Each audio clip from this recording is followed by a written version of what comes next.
መንፈስ ቅዱስ አሃዱ አምላክ አሜን። ሰላም አምላክ ምሳኹም ይኹን ክቡራት ሕዋትን ኣሓትን ደቂ ተዋህዶ ከመይ ውዒልኩም? ኣነ ሰላም እየ እግዚአብሔር ይመስገን። እሺ ኣብዚ ሓለፈ ከምቲ ዝፍለጥ ወንጌል ማቴዎስና ወንጌል ማርቆስ ካብ መጀመርያ ክሳብ መወዳእታ እናንበብና መፂና ኢና። ሎማዓንቲ ድማ ሉቃስ ወንጌል ጀሚርና ኣለና። ከምቲ ኩሉ ግዜ ዝብለኩም ኣቦታትና ዝሁና ትርጓሜ ወንጌል ምእንቲ ክርደአና ኣቀዲምና ንባብ ናይዚ ወንጌላት ክንርድኦን ክንሰምዖን ክንድምፆን ይግበአና እዩ እሞ ነዚ ቻናል ሓድሽ ዝኾንኩም ሳብስክራይብ ብምግባር ተኸታተልቲ ዝኾንኩም ድማ ላይክ ብምግባር ሸር ብምግባር ንኽትከታተሉኒ ብትሕትና ይላቦ ናብኡ ከብለኩም። ሉቃስ ወንጌል ምዕራፍ 1 ጀሚርና ኣለና። ኦ ክቡር ቴዎፍሎስ ከምቲ ብዙሓት ነቲ ኣባና ብምልኣት ዝተፈጸመ ነገራት ክጽሕፉ ዝጀመሩ እቶም ካብ መጀመርታ ናይ ዓይነይ መሰኻኽር ናይቲ ቃል ኣገልግልትን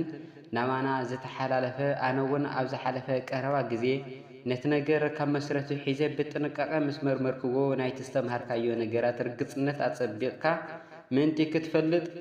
ኣከታቲለ ክጽሕፈልካ ቅኑዕ ኮይኑ ተርእዩኒ ኣሎ።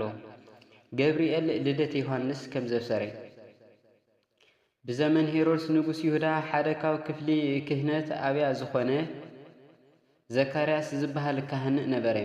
ካብ ዘርኢ ኣሮን ዝኾነት ኤልሳቤጥ እትበሃል ሰበይቲ ድማ ነበረቶ። ክልቲኦም ከዓ ኣብ ቅድሚ እግዚአብሔር ብኩሉ ትእዛዛት እግዚአብሔርን ሕግታቱን ብዘይነቐፋ ዝመላለሱ ጻድቃን ነበሩ። እንተኾነ ኤልሳቤጥ ምኻን ስለ ዝነበረት ውሉድ ኣይነበሮምን። ክልቲኦም ድማ መዋእሎም ዝሓለፈ ኣረጋውያን ነበሩ። እነሆ ዘካርያስ በታርኣው ኣብ ቅድሚ እግዚአብሔር ብግብሪ ክህነት ከገልግል እንተሎ ከም ስርዓት ካህናት ናብ ቤተ መቅደስ እግዚአብሔር ኣትዩ ዕጣን ከዓጥን ተራ በጽሖ። በቲ ግዜ ዕጣን ድማ ኩሉ እቲ ህዝቢ ብወጻኢ ኮይኑ ይጽሊ ነበረ። ሽዑ መልአኽ እግዚአብሔር ብወገን የማን እቲ መሰውኢ ዕጣን ቆይሞ ተራእዮ። ዘካርያስ ምስ ረኣዮ ደንገጸ፣ ዓብዪ ፍርሓት እውን ወረዶ። እቲ መልአኽ ድማ ዘካርያስ ጸሎትካ ተሰሚዑልካ እዩ እሞ ኣይትፍራሕ፣ ሰበይትካ ኤልሳቤጥ ወዲ ክትወልደልካ እያ፣ ስሙ እውን ዮሃንስ ኢልካ ክትሰምዮ ኢኻ።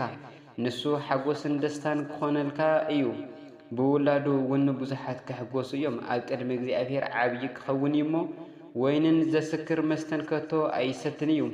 ገና ኣብ ማሕፀንኑ እንተሎ መንፈስ ቅዱስ ክመልኦ እዩ። ካብ ህዝቢ እስራኤል ንብዙሓት ናብ እግዚአብሔር ኣምላኾም ክመልሶም እዩ። ንሱ ንእግዚአብሔር ብቑዕ ህዝቢ ምእንቲ ከዳሉ ልቢ ኣቦታት ናብ ውሉድ ንዘይ እዙዛት ድማ ናብ ጥበብ ጻድቃን ምእንቲ ክመልስ ብመንፈስን ብሓይሊ ኤልያስን ቅድሚ ጎይታ ክኸይድ እዩ። ዘካርያስ ከዓ ነቲ መልአኽ ኣነ ኣሪገ እየ፣ ሰበይቲ እውን መዋእላ ሓሊፉ እዩ። እዚ ነገር እዙይ ከም ዝኸውን ብምንታይ ክፈልጦ እየ በሎ።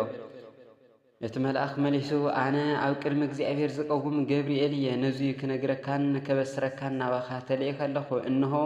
ነቲ ብጊዜኡ ዝፍጸም ዘረባይ ስለዘይኣመንካ እዚ ነገር እዙይ ክሳዕ ዝፍጸም ብሃም ክትከውን ምዝራብ እውን ክትስእን ኢኻ በሎ። እቶም ህዝቢ ግና ንዘካርያስ ይጽበይዎ ነበሩ። በቲ ኣብ ቤተ መቅደስ ምድንጓዩ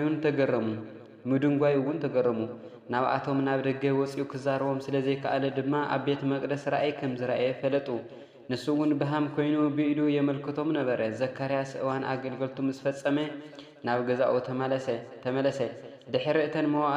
መዓልታት እቲኣተን ሰበይቱ ኤልሳቤጥ ጠነሰት እሞ ን5 ኣዋርሕ ንባዕላ ሓበአት። ጎይታይ በዘን መዓልታት እዚኣተን ተመልከተኒ፣ ነቲ ኣብ ቅድሚ ሰብ ዝነበረኒ ውርደተይ እውን ኣርሓቀለይ በለት። ገብርኤል ልደት ኢየሱስ ከም ዘብሰረ ብሻድሻይ ወርሒ መልአኽ ገብርኤል ናዝሬት ናብ እትበሃል ከተማ ገሊላ ካብ ዓሌት ዳዊት ዝኾነ ዮሴፍ ንዝበሃል ሰብ ናብ ዝተሓጽየት ናብ ሓንቲ ድንግል ካብ እግዚአብሔር ተለኣኸ። ስምታ ድንግል ከዓ ማርያም ይበሃል። እቲ መልአኽ ናብታ ንሳ ዘላቶ ኣትዩ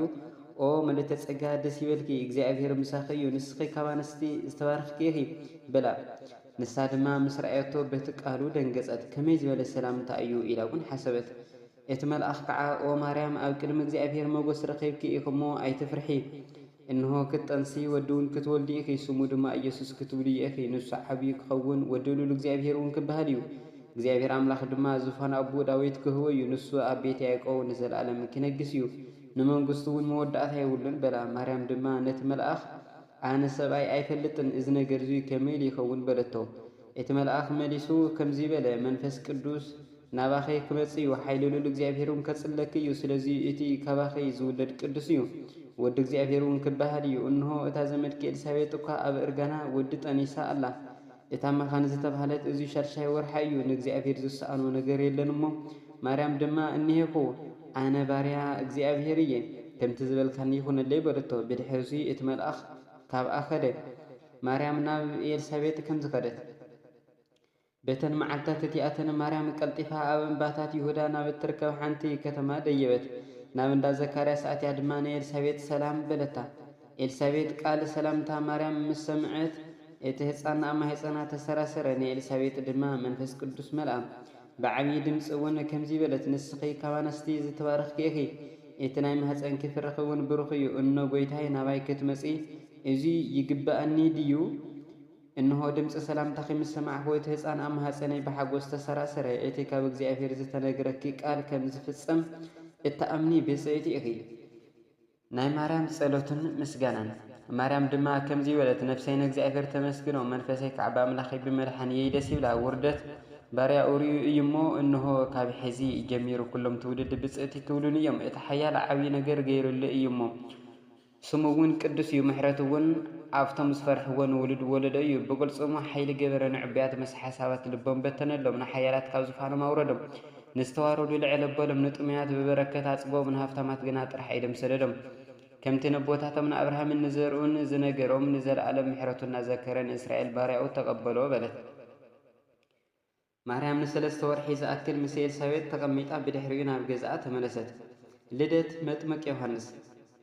ኤልሳቤጥ ተወልደሉ ግዜ በጽሐ ወዲ ድማ ወለደት ጎረባብታን ኣዝማዳን ከዓ እግዚአብሔር ምሕረቱ ከም ዘዕብየላ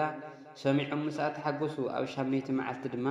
ነቲ ህፃን ክገርዝዎ መፁ ብስም ኣቦኡ እውን ዘካርያስ ኢሎም ሰመይዎ እንኡ ግና ኣይፋሉን ዮሃንስ ተባሂሉ እዩ ዝጽዋዕ ኢላ መለሰት ንሳቶም ከዓ ካብ ኣዝማድኪ በዚ ስም እዙይ ዝጽዋዕ ሓደ እኳ የለን በልዋ ነቦኡ ድማ ስሙ መን ክበሃል ከም ዝደሊ እናመልከቱ ጠየቕዎ ንሱ ከዓ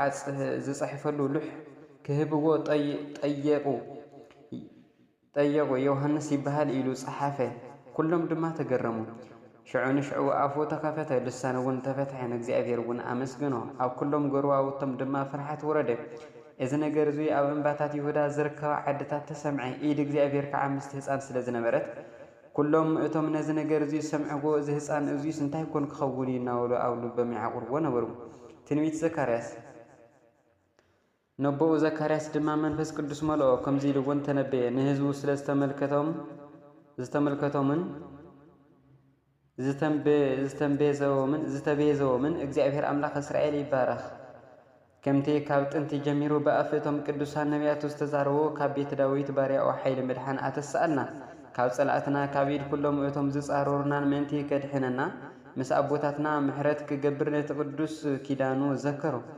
እዚ እቲ ነቦና ኣብርሃም ዝመሓለሉ ማሕላ ካብ ኢድ ጸላእትና ድሒና ብዘይ ፍርሓት ክነምልኾ ብሁሉ ዘመን ህይወትና እውን ኣብ ቅድሚኡ ብቅድስና ብጽድቅን ምእንቲ ክነገልግሎ እዩ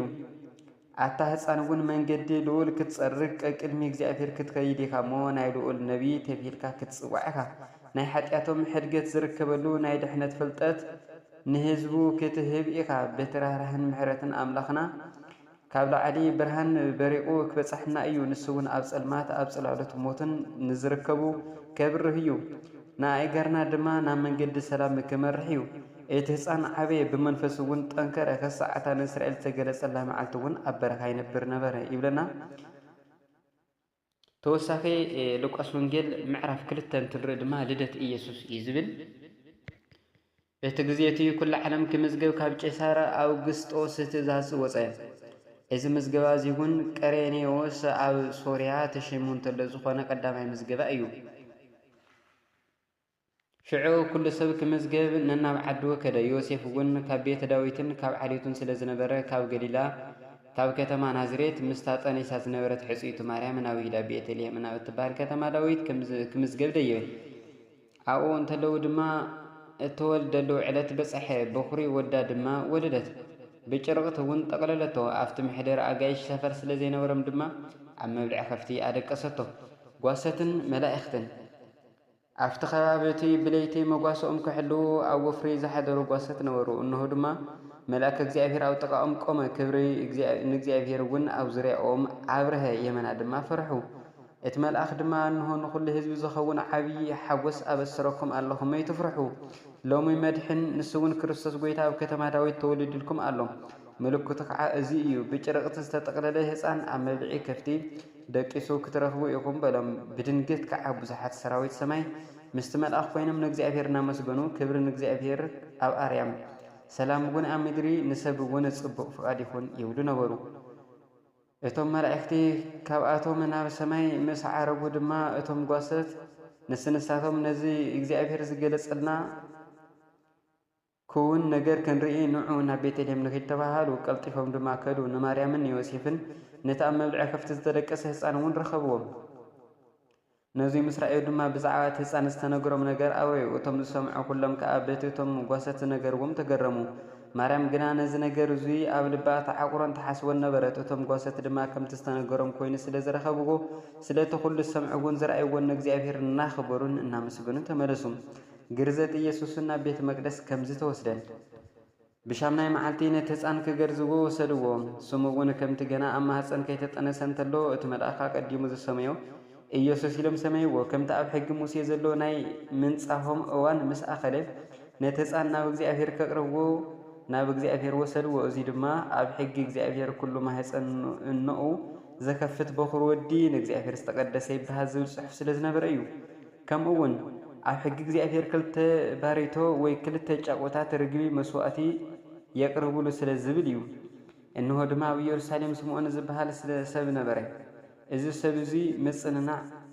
መጽንና እስራኤል ከርኢ ዝጽበ ጻድቅን እግዚአብሔር ዝፈርሕ ሰብ ነበረ መንፈስ ቅዱስ ድማ ሓዲርዎ ነበረ ነቲ ናይ እግዚአብሔር መሲሕ እንታይ ረኣየ ከም ዘይመውት እውን መንፈስ ቅዱስ ገሊጹሉ ነበረ ዮሴፍን ማርያምን ከም ስርዓት ሕጊ كجبرلو نهسان إيسوس نبيت مقدس مساعته سمعان بمنفس قدس تلاعيلونا ومسعين نسود ما أحقفو تقبلو نجزي أفير كم زيلو أمسجنو أو بيتا دقيم نواريخا كم قالك بسلام أفانو أعنتيني تمدحان كاري أنو ينمو أزيك عاوي كرمي كل هزوي زدالك أيود حنتيو نسو إتينا أنا أحزاب برهان زيقلس نهزوخا إسرائيل ون كبر يوسفن إنو أنقنا بيت بزع واستفالي كرمون ورو سمعان كأ بارخو من إنه مريم دما إنه إذا أنزي على إسرائيل نبزحات مخنيات مودا قمن متسأمن كمون نزك أو مقوم ملكة كوين تشيميوم بزيناي بزحات حسوات لبهم كجلسي ونأخ جنا بنفسه سيفي كحل فيه بلا كم نجد أسير هنا تبهالقوال فاني إلي مناز أرجت نبي نبرت بدنجلنا أمس زأت وتوصل بها شو عمت جبرت نساء 84 عامات زعل 100 مبلت نبرت كبيت مقدس انتي وصتون بصمن بصلوتن ليتن معلتن እግዚአብሔር ተገልግል ነበረት ሽዑ መጽያን እግዚአብሔር አመስግነቶ ነኩሎም ነቶም መድሓን ኢየሩሳሌም ዝጽበዩ ከዓብ ዛዕቦ ተዛርወቶም ከምቲ ኩሉ ሕጊ እግዚአብሔር ዝዝዞም ዝፈጸሙ ንገሊላ ናብ ናዝሬት ዓድም ተመለሱ እቲ ህፃን ዓብይ ብመንፈስ እውን ጸንዐ ጥበብ እውን መሊእዎ ነበረ ጸጋ እግዚአብሔር ድማ ብልዕሊኡ ነበረ ኢየሱስ ንበዓል ፋሲካ ናብ ኢየሩሳሌም ከም ዝተወሰደ እቶም ወለዱ ንበዓል ፋሲካ ዓመት ናብ ኢየሩሳሌም ከዱ ነበሩ ኢየሱስ 12 ዓመት ምስ ኮኖ ከምቲ ልማዳቶም በዓል ከኽብሩ ናብ ኢየሩሳሌም ደየው ነተን በዓላት ሓሊፎም ናብ ዓዶም ክምለሱ እንተለዉ ህፃን ኢየሱስ ኣብ ኢየሩሳሌም ተረፈ ዮሴፍን ማርያምን ግና ኣይፈለጡን ምስ መኻይዶም ዘሎ መሲልዎም መንገዲ ሓደ መዓልቲ ተጓዓዙ ኣብ ኣዝማዶምን ኣብ ዝፈልጥዎምን ድማ ደለይዎም ምሳእንዎ ግና እናደለይ ወናው ኢየሩሳሌም ተመለሱ ኣብ ሳልሳይ መዓልቲ ድማ ኣብ ቤት መቅደስ ኣብ ማእኸል መምህራን ተቀሚጡ ክሰምዖምን ክጥይቆምን እንተሎ ረኸብዎ ኩሎም እቶም ዝሰምዕዎ ድማ ቤተ መስተውዓልን መልስታቱን ተገረሙ ምስ ረኣይዎ ድማ ገረሞም እንኦ ከዓ ወደይ ስለምንታይ ደኣ ከምዚ ገበርካና እንሆ ኣነና ቦኻን ተጨኒቕና ከንደለየካ ቀኒና በለቶ ንሱ ድማ ንምንታይ ሞት ደዲኒ ኣብቲ ገዛ ቦይ ክህሉ ከም ዝግባኣነ ዶ ይትፈልጡን ኢኹም በሎም ንሳቶም ግና ነቲ ዝበሎም ዘረባ ኣየስተውዓልዎን ምስኣቶም ወሪዱ ናብ ናዝሬት ከደይ ዝዘምውን ነበረ እንኦ ድማ ነዚ ኩሉ ነገር ኣብ ልባ ተዓቁረ ነበረት ኢየሱስ ድማ ኣብ ቅድሚ እግዚአብሔርን ሰብን ብጥበብን ብቁመትን ብጸጋን ዓበየ ይብለና ስለ ቃሉ በዓል ቤት ዝኾነ ሉለፋሪ እግዚአብሔር ኣምላኽና ክብርን ምስጋናን ይብጽሕዮ ሉቃስ ወንጌል ምዕራፍ 3 ይቀጽል ወስብሐት ለእግዚአብሔር ልዑል ወለወላዲቱ ድንግል ወለመስቀሉ ክቡር አሜን